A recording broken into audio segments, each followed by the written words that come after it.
Recording.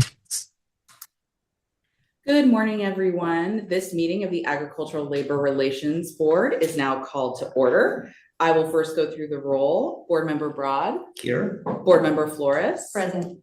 Board Member Hall. We're still waiting for Board Member Hall, and I know Board Member Lightstone is not present today. We also today have staff for today's meeting, Satya Mathan, and our Executive Secretary, Santiago Avila Gomez, for providing technical support. Our first agenda item will be to approve the meeting minutes from December 10th, 2025. May I have a motion? So moved. Thank you, Member Broad. May I have a second? Second. Thank you, Member Flores. All those in favor to approve the minutes, say aye. Aye. Meeting minutes are approved. Next is the chair's report. Happy New Year. I'm excited to be back and hit the ground running. First, I want to welcome our new HR manager, Carrie DeGraw, to the Agricultural Labor Relations Board. We are very excited to have her here. She started earlier this week and serves a critical in the critical function of running our personnel program, and we're very pleased to have someone of her experience level. So welcome, Carrie. If you have not had a chance to meet her in person to our team, please go meet her. She's based here in Sacramento. Additionally, I am announcing the establishment of a new subcommittee for the board focused on governance. Our first task of the subcommittee will be to review the board's existing and superseded delegations and update and propose revisions as appropriate. The subcommittee will work with the executive secretary, board counsel, chief of administration, our general counsel, regional directors, and other staff as needed. Our goal is to provide clarity for all staff on roles and responsibilities for various board functions such as compliance, elections, majority support petitions, and other operations. Membership of the subcommittee will be comprised of myself and member Cynthia Flores, who has expressed and demonstrated a passion for governance and helping organizations develop processes to function at a high level and with clarity. So more to come on that. And thank you, Member Flores, for agreeing to participate. Our next agenda item is the executive officer's report on elections, unfair labor practice complaints, and hearings. And I will turn it over to Santiago for his report. Thank you, and good morning, and Happy New Year to everyone. My report covers a larger period today because our last meeting in November, I did not report. And so this covers the period from October 30th to the present, playing a little bit of catch up. Start with election activity. Golden Fields Produce Inc. and the case number there 2025 RM004. There on November 4th, the UFW was certified as the exclusive collective bargaining representative of workers involving the commodity of vegetables in Santa Clara County. There were no objections filed to that, and so that's final. Turning to complaints, we have Wrights Ranches Inc. And these may be a bit out of order, actually. Let me and I should mention that this report will be posted to the website under our meetings tab. So beginning with Red Blossom Farms Inc., and the case number there is 2024 CE003. That complaint issued December 15th and involves commodity strawberries in Santa Barbara County, followed by Rastegar, which I may not be pronounced correctly, but Rastegar Farms Management. Case number 2024 CE017. They're the complaint issued on December 26th and involves crops including avocados, cilantro, and lemons in Ventura County. Followed by Moonlight Packing Company, LLC, case number 2025 CE016, issued on December 30th. That involves stone fruit in Fresno County. Next, Sorrento Berry Farms, LLC, case number 2023 CE023 SAL. That issued on December 30th. It involves commodity of strawberries in Ventura County. Next, Healthy Harvest Berries, Inc., 2024 CE018. That also issued on December 30th and involves strawberries in Monterey County. And next, Wrights Ranches, Inc., 2023 CE 021 VIS that issued on December 31st and involves grapes in Tulare County. Turning next to amended complaint, Hosai Guy Farms Inc. Amended complaint on case number 2023 CE 014 VIS, which issued originally on December 26th and then amended December 30th. That involves Asian Vegetables in Kern County. Next, consolidated complaint, also Hosai Guy Farms Inc. And the case number there is 2024 CE 034 et al. And that issued December 30th, also involving Asian Vegetables in Kern County. Turning to complaint settled, Muchi Farms Inc., also known as Muchi Tehachapi, I didn't pronounce that, sorry, Inc., 2025 CE 035. There, an informal bilateral settlement agreement was reached on November 4th, and so that's been taken off calendar. That involves tomatoes in Kern County. And then a complaint withdrawn, Valadale Dairy, case number 2023 CE 028 VIS, filed December 11th, and that involved dairy cows in Kings County. Turning next to administrative orders that issued since October 30th. It's Trifanuki Farms, issued on December 11th. And that's ALRB admin order number 2025-15. There, the board issued its order directing parties to refile exceptions in compliance with board regulation 20282. The underlying decision is 40 ALRB number 4, and the case number is 2013 CE 008 VIS and 2013 CE 014 VIS. Finally, turning to the pending matter, which is also the same, Trifanuki Farms, the case number I just cited, and there the decision and recommended order of the administrative law judge issued, and exceptions and replies have been filed, and so the matter is pending before the board. That concludes my report. Happy to answer any questions. Thank you, Santiago. It's exciting, all that activity. I don't have any questions. Do either of my colleagues? All right, we do not have a litigation update today, so I will now turn to our general counsel, Julie Montgomery, for an update from her. Good morning. Happy New Year to all.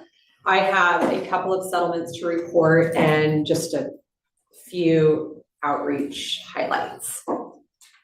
First settlement is involving charges filed by a strawberry harvester in Monterey County against Golden State Harvesting and Scurich, SCURICH, I'm not quite sure how to pronounce that, berry farms. And these cases were filed in like mid to late later 2023, and involved allegations that these companies retaliated against farm workers by failing to rehire them after they complained about dirty restrooms, lack of fresh water, and a 4-person's mistreatment. And that mistreatment included increased scrutiny of the workers who complained and alleged threat of physical violence. And then a second charge was filed a few months later, claiming the companies threatened to investigate the workers who had filed a charge with ALRB. And because they had filed a charge that they were threatened with being investigated. The parties reached a settlement in which Scurich Berry Farms agreed to pay the charging party and 3 co-workers $13,932 in back pay, which is the amount that they had accrued, and with interest, as well as standard noticing remedies and offers of reinstatement for 2 of the workers who had not, who hadn't been rehired. And then the second settlement involves Ishigo Berry Farms, and that charge was filed in June of this year. And so kudos to our Region 1 staff for resolving this case within 6 months, which I think is great. And this one involved the strawberry harvester in Ventura County, who claimed that Ishigo Berry Farms retaliated against her and her coworkers by terminating their employment because they complained that their work was more closely scrutinized than that of others. The parties reached a settlement in which the company will pay the charging party and the other workers $4,854 in back pay and $1,500 per worker in lieu of reinstatement. And both of these settlements include the standard notice and remedies as well. So those are the two settlements that our regions have recently obtained. In addition, just looking at the last part of December, we had staff continuing to conduct outreach even during the holidays. They provided 2 workshops at a migrant literacy conference at the Santa Maria Bonita School District in Santa Maria in Santa Barbara County. That was on December 20th. And our staff also tabled and distributed information at an event hosted by Poder Popular, which is a community group in Santa Paula in Ventura County, also December 20th. And staff tabled and distributed information at a Winter Family Fun Day Season of Giving event hosted by the Los Banos, it says Binational Central California and the Los Banos Community School District, which is in Merced County. So we had staff showing up at these events to engage with workers and provide information.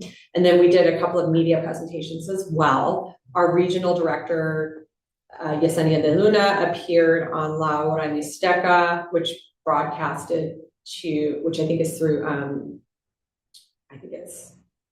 that's probably Bilingüe, I think. And that broadcast to Central Valley and covered standard information that we give about the ALRB and also focused on workers' rights when working in cold weather and adverse weather conditions generally. And then on December 30th, we had staff appear on Telemundo, and they discussed workers' rights while working in cold weather conditions. And I believe that one was in the Coachella Valley area, which actually I should double check that. But yeah, they have those 2 media presentations as well at the end of the year. So that concludes my report. Happy to answer questions. Thank you. And thanks to the team for kind of running through the tape on education and outreach through the end of the year. I'll make a quick note. Welcome, Member Hall. Let the record reflect he's here for the meeting. One thing I'd love to hear more about. I just kind of quickly looked online. I didn't see anything, but for the first settlement with Golden State Produce and Scourge Berry Farms, given some of the allegations, I'd be curious if there was a referral made to Cal OSHA and if we know of anything that came of that, given that they complained about sanitation and water. I know that moving forward, that was an earlier case, but moving forward, that's part of our RCEP model. So I'd be curious. Yes, I mean, that is a standard practice that our staff engages in. Whether it was done in this case, I don't know off the top of my head, but that is our standard procedure, is to refer workers to other departments when there's other violations that we find in our investigations. Great work. Okay. With that, and do my colleagues have any questions? No. Next, we do not have an administrative, legislative, or regulations report today. So our next agenda item is public comment. Members of the public who have contacted the board either by email or phone and asked to be placed in the public comment queue will be called upon in the order received. Even if you have not previously contacted us, members of the public can still make public comment. You can indicate you wish to do so in several ways. You can make a request in the Zoom chat function or raise your hand, or email Satya, whose email address is on the agenda and the notice, and you'll be placed in the queue. Note that we have limited ability to control audio, so please, if you're not making comment, please mute your device. And we are unable to comment on, respond to, adjudicate or resolve any pending, any comments related to pending case matters before the board. So I will ask Satya and Santiago, do we have anyone in the queue? Not at this time, so I will invite the folks in attendance to indicate they wish to make public comment by using the raise hand feature in Zoom. Give it a few moments.